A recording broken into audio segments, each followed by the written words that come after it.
안녕하십니까. 실전경매 노하우 97번째 시간 앤손입니다. 지난 시간에 이어서 입찰가를 산정하는 방법에 대해서 말씀드리겠습니다.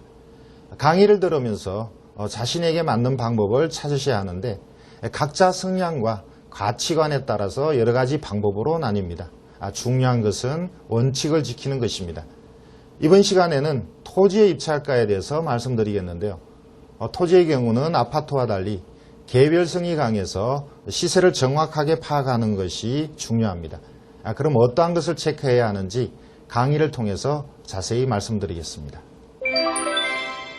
오늘 공부하실 내용은 토지의 입찰가를 어떻게 결정할 건가입니다. 토지 입찰가는 주택의 입찰가와 달라서 많은 경험과 많은 사람과 접촉이 필요합니다. 자, 실제 제가 토지의 입찰가를 어떻게 결정하고 입찰을 했는지 사례를 보여드리죠. 저와 함께 자료를 보실까요? 자, 2004년도 그리고 2005년도에 제가 여주 이천 양평 쪽 토지를 많이 찾아다녔습니다.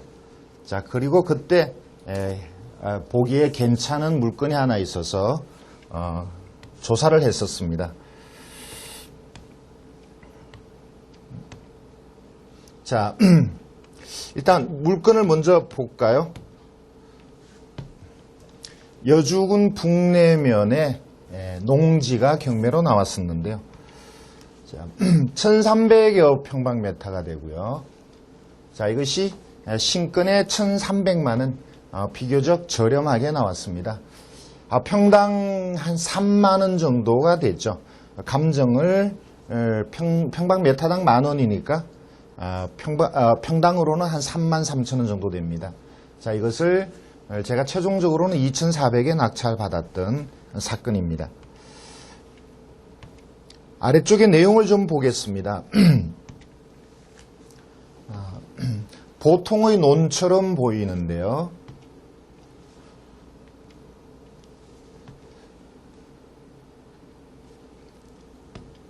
자, 여기는 사실상 이게 골프장입니다. 골프장에서 마을 쪽을 이렇게 내려다 본 건데 경매로 나온 노는 여기 두 필지입니다. 향은 이쪽이 남향이 되죠. 뒤에 야산이 있고요. 그리고 가까이에 마을들이 있습니다. 당장은 아니겠지만 장래에 봐서 주거지로서도 괜찮은 그런 땅으로 보였습니다. 그리고 이쪽 지금 보이지 않는 쪽은 골프장이 있습니다.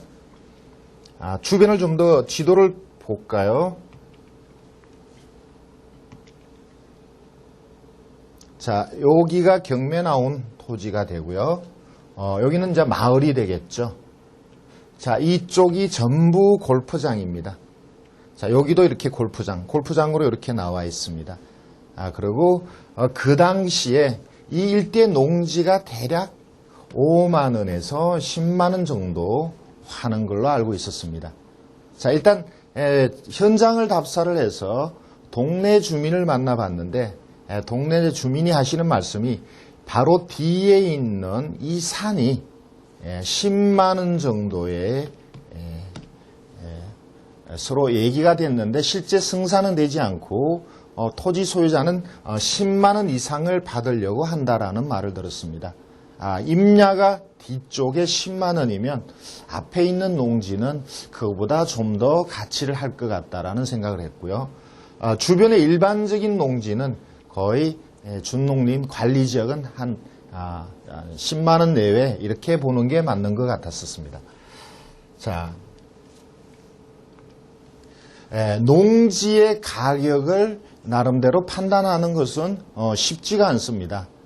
그래서 지난번 강의 때 제가 말씀드린 대로 주변에 낙찰된 사례를 많이 활용을 하는데 이 사건도 제가 낙찰된 사례를 활용을 했었습니다.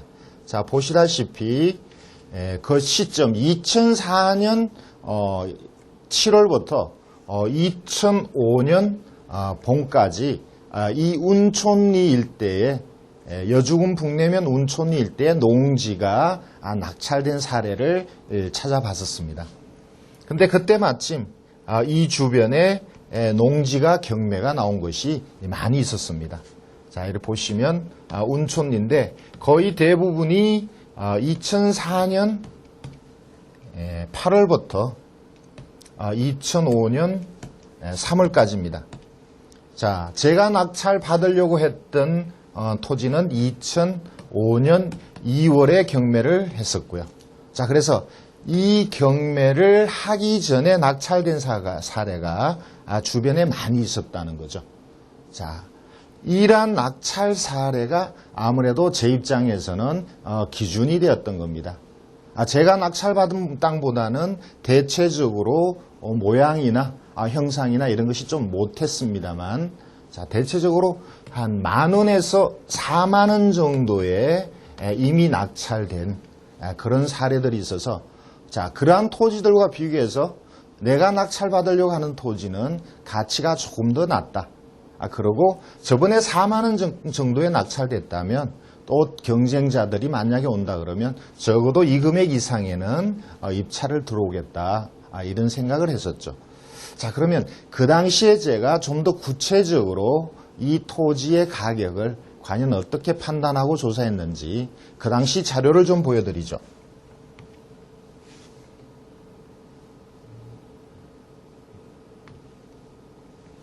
자, 지금 보시는 것이 그 당시에 제가 조사했던 자료입니다. 아래쪽에가 그때 경매가 이미 진행되었던 3번까지의 물건이 있었습니다. 전부 운촌이죠. 그리고 4번과 4-1과 4-2번이 제가 입찰하려고 했던 경매 목적물이었고요. 자, 여기 보시면 자, 다양한 토지가 있습니다. 임야도 있고 전답도 있고요. 자, 제가 간략하게 메모를 했는데 대체적으로 맹지가 많습니다. 그리고 앞쪽에는 큰 토지가 4m 도로 있는 임야도 있고요. 자, 이것들이 대체적으로 16,000원, 25,000원, 32,000원. 자, 이 정도의 낙찰이 됐었습니다. 자, 앞에 있는 토지는 임야가 워낙 땅의 넓이가 커서 자, 저렴하게 낙찰이 된 것 같고, 자, 밑에 있는 두 개는 제가 찾는 제가 낙찰 받으려고 하는 땅과 비슷한 평수죠. 자, 제가 그 낙찰 받으려고 했던 게 한 400평짜리가 되는데 그 앞에 300평과 500평짜리는 대략 25,000원, 32,000원. 자, 이 정도에 낙찰됐습니다. 자, 이 두 개의 토지와 제가 낙찰 받으려고 하는 토지를 단순하게 비교해 봤을 때, 자, 비교적으로 제가 낙찰 받으려고 하는 토지가 좀 더 위치적으로나 모양이나 자, 이런 것들이 낫다고 봤습니다. 그래서 앞에 25,000원, 32,000원에 낙찰 받은 것을 기준으로 해서 저는 가격을 좀 높여서 61,000원, 67,000원에 입찰을 했었던 거죠. 자, 결국 이 금액이 제가 두 건의 토지를 낙찰 받은 겁니다. 자, 이렇게 한 지역에 여러 건의 경매 물건이 사례가 있다 그러면, 자, 내가 입찰하려고 하는 그 토지의 가치, 입찰 예상가를 판단하기가 쉽다는 거죠. 자, 이런 식으로 제가 사례에 의해서 가격을 나름대로 판단을 했었고, 또 아까 말씀드린 대로 동네 주민으로부터 자, 그 주변의 토지가 10만 원 정도의 얘기가 있었다라는 말을 들었습니다. 자, 그리고 제가 면 소재지에 중개업소를 가서 이 주변의 토지를 가격을 물어본 결과는 대략 5만 원에서 10만 원 한다라는 말을 들었습니다. 자, 보통 면 소재지의 중개업자들은 거래가 활발하지 않은 시점에서는 대체적으로 보수적으로 가격을 얘기합니다.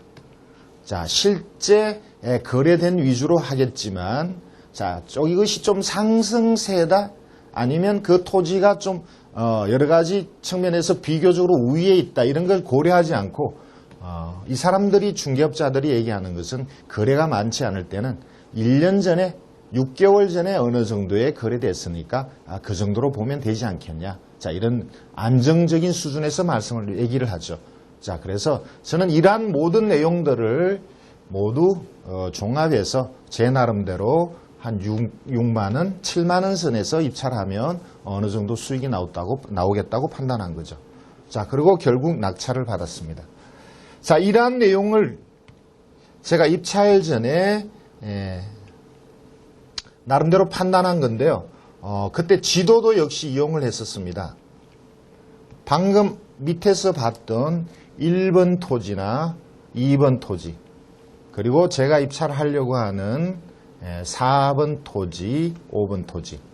자, 1번, 2번, 여기 3번도 있죠? 1번, 2번, 3번 기존에 낙찰된 토지와 제가 낙찰받으려고 하는 4번 토지를 비교해서 1번, 2번, 3번보다는 제가 낙찰받으려고 하는 4번 토지가 위치상으로도 여러 가지가 낫다라는 것을 지도로서 제가 표시한 겁니다. 자, 여기 보시다시피 이렇게 골프장이 있고요.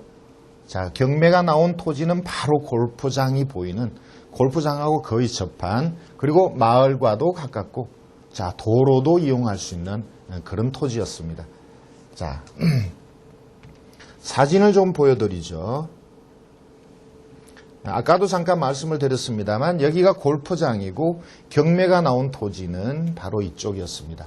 그리고 이것을 10만 원 정도의 얘기가 있었다니까 저는 이것을 6만 원이나 7만 원에 매입한다 해도 수익이 제가 원하는 정도의 수익은 나올 거라고 본 거죠. 자, 최종적으로 이것을 낙찰을 받았습니다. 경매장에 사람들은 꽤 많이 왔었습니다. 9명이 참석을 해서 자, 2개 중에 1억 5천짜리를 제가 2,600에 낙찰을 받았죠. 자, 아래쪽에는 마을에서 골프장을 본 사진입니다. 자, 뒤쪽에 골프장이 보이고요. 자, 경매로 나온 토지는 산 아래쪽에 마을 뒤쪽에 이렇게 접해 있었습니다.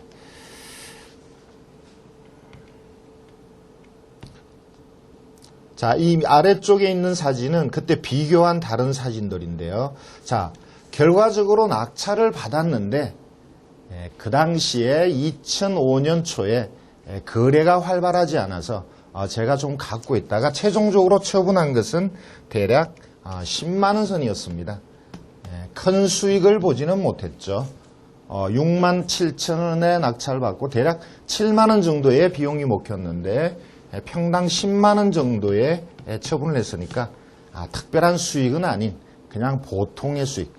물론 그것을 좀 더 가지고 갔다면 지금 입장에서는 좀 더 수익이 나오는 금액으로 처분이 가능했겠습니다만 그때 시점에서는 그렇게 거래가 활발하지 않고 이 지역에 어떤 호재가 있는 게 아니고 그렇다고 내가 이것을 오래 갖고 있다가 이것을 전원주택을 지어서 처분할 것도 아니어서 그냥 적정한 금액이라고 보고 10만 원에 처분을 했던 거죠.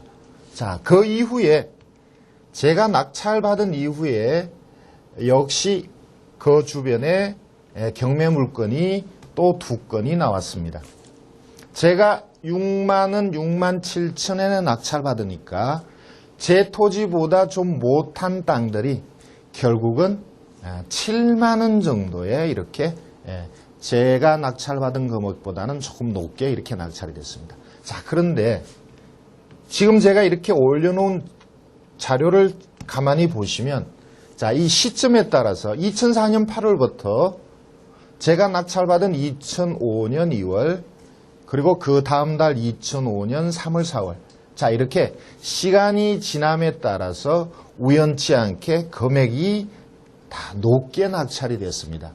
자, 물론 처음에 있는 토지보다 나중에 있는 토지가 좀 더 낫다라고도 볼 수도 있지만 보통은 이렇게 입찰을 하는 사람들이 저처럼 그 직전에 유사한 낙찰 사례를 찾다가 제가 낙찰받은 이 금액을 찾아서 결국은 이것을 기준으로 해서 자, 그거보다 좀 더 높게 들어가자 이렇게 된 게 아닌가. 저 역시 그 이전에 있었던 2만 원, 3만 원대보다 좀 더 높게 들어가자. 물론 토지가 비교적으로 더 나으니까. 자, 모든 사람이 그렇습니다. 그 주변에 얼마 전에 낙찰된 사례가 있다면 그것을 기준으로 해서 자기가 입찰할 가격을 결정하게 된다는 거죠. 자, 결국 여러분들도 토지에 대한 가격이 저처럼 이러한 낙찰 사례를 가지고 결정을 할 때가 많으실 겁니다. 물론 마을 주민이나 중개업자 그리고 본인 스스로 판단하는 또 금액이 있겠지만 최종적으로 가장 믿을 수 있는 것은 이렇게 실제 낙찰된 사례가 아닐까. 자, 이렇게 생각을 합니다. 자, 그 이후에 역시 제가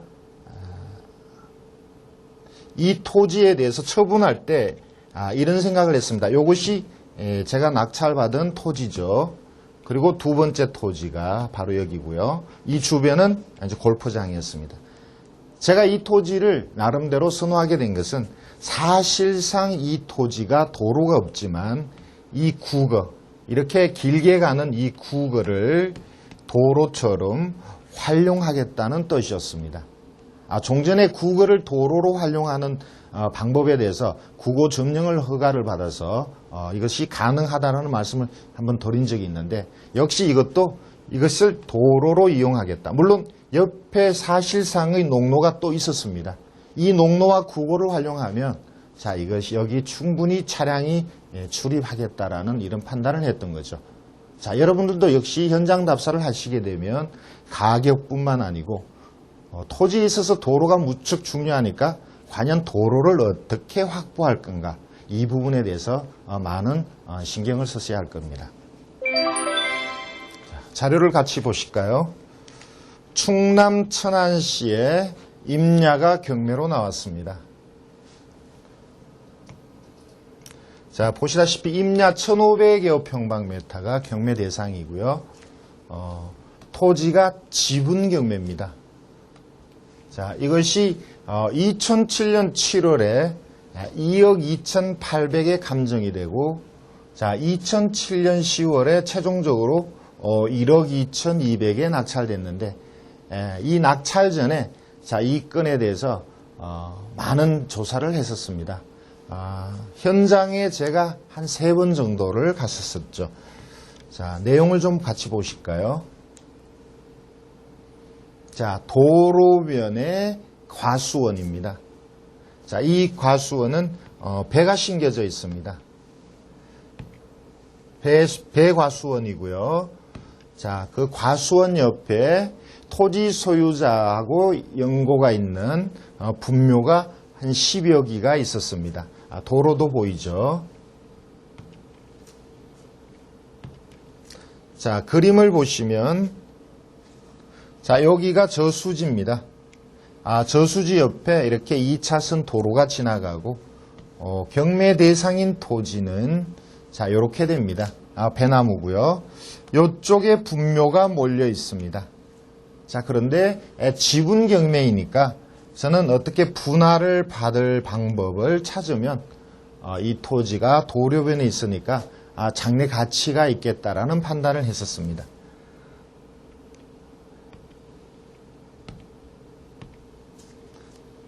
땅의 모양은 그렇게 나쁘지 않죠. 큰 토지니까 전체적으로 큰 토지니까 요 전체적으로 봐서는 땅의 모양새가 조금 이상할 수도 있지만 이것을 분할했을 때는 그렇게 나쁜 모양이 아닐 것 같고요. 분묘는 이쪽에 몰려 있었습니다. 자, 토지는 항상 그 주변이 중요하죠. 자, 이 주변 일대가 전체적으로 앞으로 장래가 어떨까 이런 판단을 좀 해야 됩니다. 자, 이곳은 아까 말씀드린 대로 천안 직산입니다. 천안이라면 여러분도 잘 아실 테고 직산은 천안의 북쪽으로 평택과 천안 사이에 있습니다. 직산 위에 성환, 성환 위에 평택, 송탄 이렇게 되죠. 자, 평택에 대해서는 여러분들도 많은 말씀을 들으셨겠죠. 아주 호재가 많은 지역이죠. 미군 부대, 제일 중요한 것이 미군 부대와 그 다음에 무역항, 저쪽 그 평택항 쪽으로 많은 그 공산품이 중국과 거래가 되고 있고요.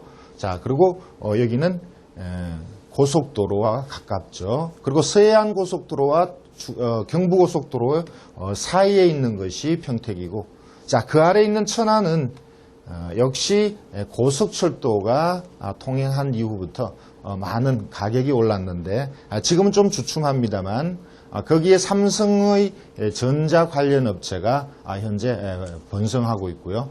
그런 쪽으로 해서 장래 가치도 천안도 좋다고 보여지는 쪽입니다. 자, 지금 말씀드리는 이 직사는 천안 위쪽이고요. 자, 이쪽에 고속도로는 이쪽으로 지나가고 경부선 역시 이쪽으로 지나가고요. 이 고속철도입니다.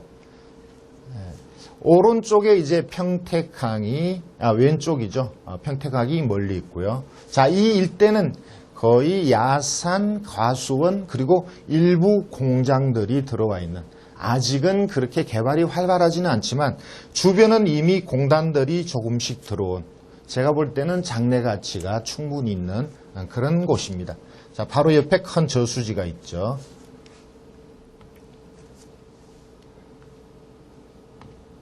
자, 이 토지에 여러 가지 문제가 있습니다. 자, 어떤 문제가 있냐면 일단 아까 말씀드린 대로 지분 경매입니다. 여러 사람이 상속을 받고 여기 내용이 나옵니다. 자, 이 씨 누구의 사민이 결국은 상속을 받아서 형제간끼리 같이 공유하고 있는 그런 상태이고 그 중에 한 사람의 지분이 경매로 나왔죠. 그래서 지분 경매입니다. 자, 주변은 농업보호나 준보전임지. 자, 이러니까 개발하는데 큰 장애는 없죠. 자, 분묘가 있습니다. 분묘가 10기면 많이 있는데, 자, 이 분묘만 만약에 있다 그러면 분묘가 큰 문제가 되겠지만, 자, 지분하고 분묘가 이게 같이 있을 때는 어차피 분할할 때 분묘를 피하기만 하면 두 가지 다 나쁜 점을 피할 수 있는 거죠. 자, 그리고 아까 보셨다시피 여기가 배나무가 심겨져 있는데 이 배나무는 감정가에 포함되지 않았습니다. 자, 그렇다면 이 배나무를 낙찰받고 또 어떻게 처리할 건가? 자, 이런 문제도 생기겠죠. 자, 등기부는 보시다시피 등기부는 특별히 문제될 게 없습니다.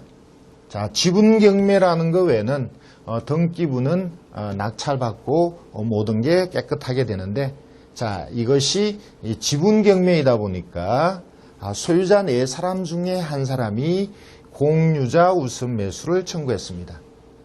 자, 이것이 가격이 많이 떨어진 이유가, 자, 2억 2,800만 원짜리 토지가 가격이 7,800, 3분의 1 가격으로 떨어진 이유는 지금 제가 말씀드린 지분 문제, 분묘 문제, 수목, 그리고 공유자 우선 매수, 이런 것이 모두 공통적으로 영향을 줘서 이렇게 가격이 많이 떨어진 거죠. 자, 그런데 자, 이 일대의 장래 가치는 제가 볼 때는 괜찮다라고 봤고요. 제가 조사한 바로는 대략 시세는 50만 원 내외였습니다. 자, 이 이상 한도구까지도 봐도 될 것 같았습니다. 자, 평당 50만 원이면 이 감정가가 거의 제대로 된 감정평가다, 이렇게 볼 수 있죠. 자, 여기 460평에 50만 원이면 2억 3천 정도 되니까요. 자, 그런데 이렇게 가격이 여러 번 유찰된 것은 자, 여러 가지 핸디캡 때문입니다. 근데 하나하나 제가 말씀드렸다시피 지분 문제는 분할하면 되죠. 자, 분묘는 피해서 분할을 해달라고 할 수도 있는 거고요. 자, 수목에 문제가 있는데 수목은 적정한 금액에서 매수를 하든지 아니면 캐가라 하든지 아니면 토지를 팔 때까지 지료를 청구하고 토지를 팔 때 그 과수가 더 이상 문제가 안 되도록 어떤 협의를 하면 될 것 같았습니다. 자, 그런데 이렇게 좋은 땅을 왜 다른 사람들도 안 들어갔을까? 의아해서 제가 결국 공유자 중 한 사람, 공유자 우선 매수 청구한 사람을 만나러 갔었습니다. 자, 공유자의 주소는 등기부에 나타나죠. 등기부를 같이 한번 보실까요?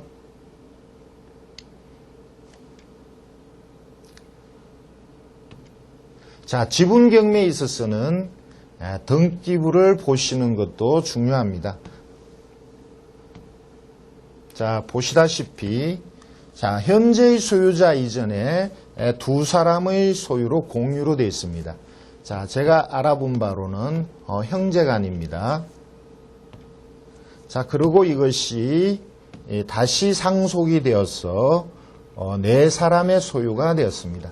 그리고 이 중에 한 사람이 경매를 당하고 있는 거죠. 자, 여기서 이 지역의 이 지역의 주소인 사람이 나옵니다. 자, 형제 5사람 중에서 여기는 전부 사촌간입니다. 사촌간 또는 형제간이죠. 자, 이 5사람 중에서 한 사람이 그 배농사를 짓고, 자, 분묘를 관리를 하고, 그리고 공유자 우선 매수를 청구하신 분입니다. 자, 그리고 그 주소가 바로 이 경매 나온 토지와 가까운 데 있는 거죠. 자, 그래서 이 주소를 찾아가서 본인을 만났습니다. 자, 형제 간의 일이죠. 그런데 적극적으로 나서기가 곤란하다. 그렇더라 하더라도 조상으로 물려받은 토지를 제3자에게는 줄 수는 없으니까 공유자 우선 매수 청구를 했고, 만약에 누군가가 입찰을 들어온다면 공유자 우선 매수를 그대로 행사를 해서 자기가 소유권을 찾겠다. 자, 이런 대화를 했었습니다. 그래서 한참 대화를 하고 우리는 입찰을 하지 않겠다. 자, 이런 언지를 주고 되돌아왔는데 결국은 입찰을 들어갔죠. 예. 자, 공유자 우선 매수를 한다 해서 항상 입찰을 하는 것은 아니라는 걸 제가 알고 있으니까 혹 들어오지 않을 수도 있겠다. 그리고 지금 가격이 많이 떨어진 상태에서 우리는 그 토지의 가치를 생각해서 적정선까지 입찰을 할 생각인데 그 금액까지 안 들어올 수도 있겠다. 자, 이런 판단을 하고 입찰을 하기로 했습니다. 자, 지분의 경우에 있어서 등기부를 봐야 되는 중요한 이유 중에 하나가 혹 또 다른 사람이 어떤 채무에 지금 시달리고 있는가 이거를 확인하는 것이 좋습니다. 자, 다시 말씀드리면 만약에 지분으로 내가 낙찰을 받으면 지분 소유자가 되죠.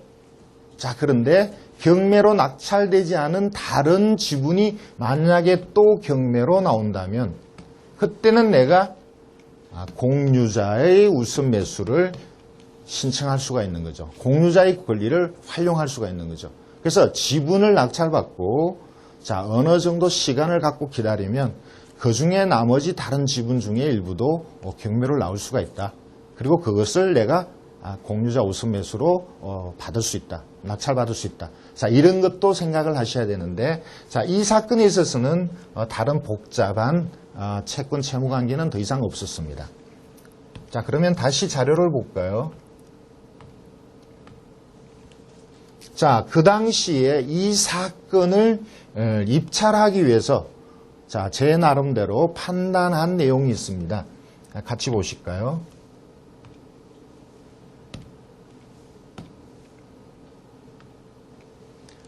자, 천안 과수원을 경매하기 위해서 제가 조사한 내용을 자, 여기다가 요약해서 글을 올려놓은 것입니다.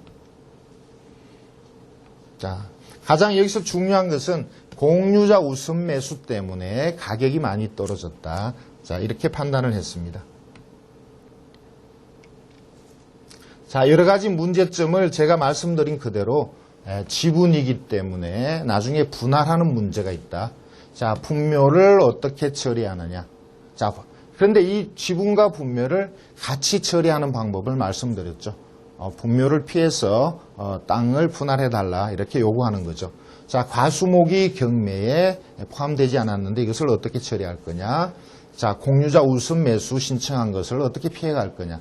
이런 나름대로의 여러 가지 걱정되는 것을 입찰 전에 또는 답사 전에 충분히 체크하고 답사 때 이 부분에 대해서 하나하나 확인하고 최종적으로 입찰하기로 결정을 한 거죠.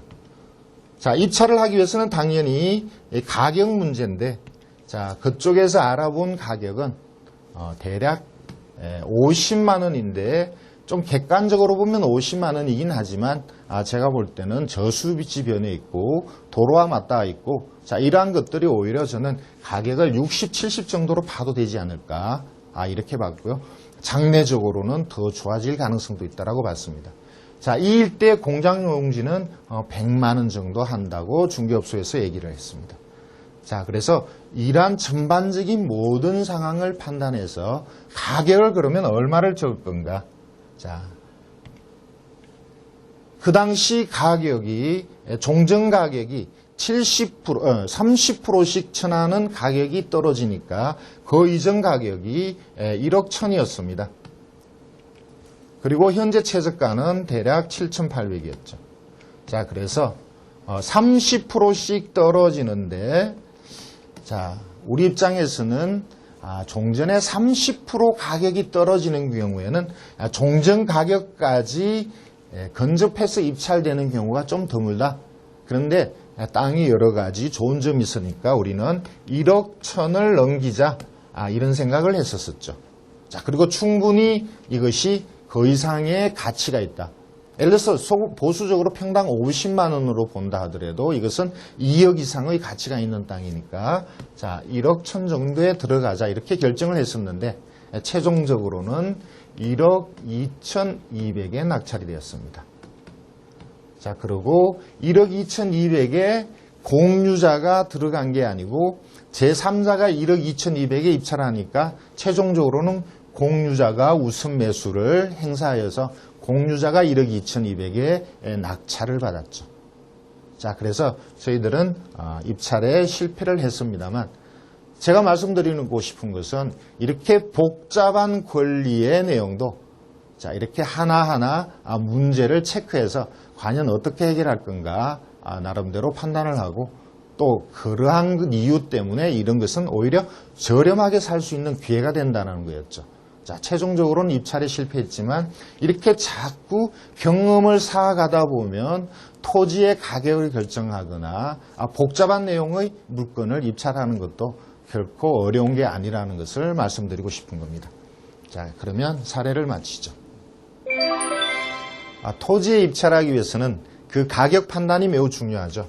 자, 그래서 토지의 가격 판단은 매물, 그 주변에 매물로 나온 가격이나 공시지가, 그리고 중개업소에서 가격을 알아보시고 또 최근의 낙찰 사례들 이런 것을 참조해서 개별성을 충분히 감안해서 가격을 결정하셔야 합니다. 자, 그리고 토지는 중장기 투자가 되고 또 황금성이 떨어지니까 실제 얼마의 매매가 가능한지 이런 것을 충분히 감안해서 입찰을 결정하셔야 합니다.